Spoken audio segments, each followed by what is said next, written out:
Previously on my Ultimate series was an update on Rivals Clash, and I hope that if you aimed for Kevin Durant and or Westbrook that you got there in the end, and I hope none of you had to settle for Harden. You are more than welcome to share what you got and also your pulls in the comments section, or like some of you have already on Twitter at Nick_Meister.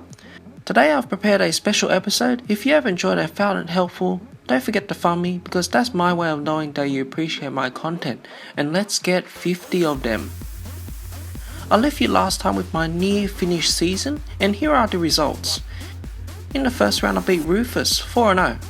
In the quarters I beat Isaac 4-0. In the semis I beat Tyler 4-0. And I completed a 16-0 sweep. As we look at game 1, it was actually quite close, just 3 points. But in game 2 they decided to boost but not energize, which is absolutely absurd. But in game 4 it was evident that they just threw in the towel. So let's get my rewards as a 3 in a row champion. And I'll be getting Tom Sanders, which is disappointing because if you remember I was 65 points away from him in the 1962 RTTC. If you like him or want to trade with me, don't forget to let me know. As 2K16 is fast approaching, I know many of you are short on credits, and first I'd like to start with some of my pointers on effective use of credits. My first pointer is to never bin trade, simply because the 30% tax is already humongous. My second pointer is never to use hot streaks in Rivals Clash unless you are going for top 100. If you just got into the top 800 in this Rivals Clash, then you are wasting credits. My third pointer is to never buy any type of packs. This is self-explanatory, so I don't need to explain further. My fourth pointer is to always keep some credits for your season finals. There is nothing worse than hearing that you lost because the other dude boosted his whole squad and you didn't. My last pointer is to always have some credits saved for RTTC.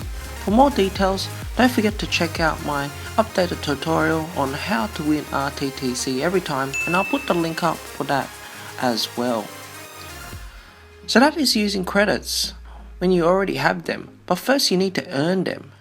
My first pointer is to use the daily VC bonus properly.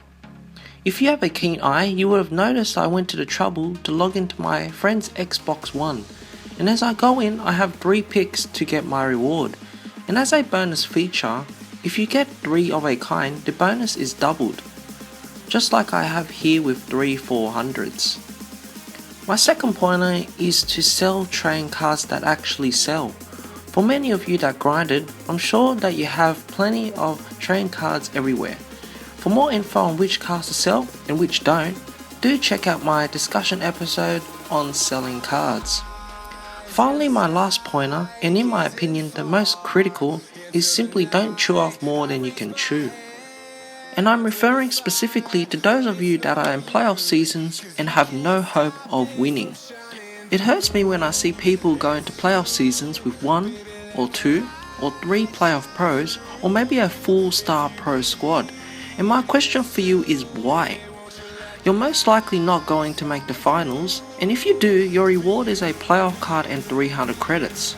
But if the playoff card isn't a duplicate, then your season has turned out to be a waste of 4 days and you only have 300 credits to show for it.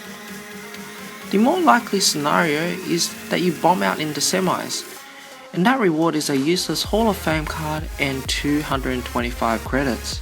Compare that to a star season win when you get a star card that might be a duplicate and 1000 credits, and the added benefit of having an easy season, and I think you know which is the better of the two.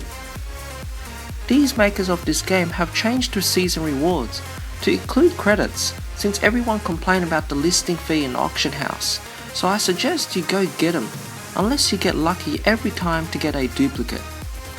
I know there are many opinions out there, whether it be on a forum or from other YouTubers that are not as successful, and you are free to adopt any strategy, but I can say that I've accumulated credits throughout this season, and I didn't make the move into playoff seasons until I knew I wasn't just going to make up the numbers. I hope my pointers help you, as we approach the end of 2K15, and if you have any comments or further queries, don't forget to leave me a comment down below. Arrivederci.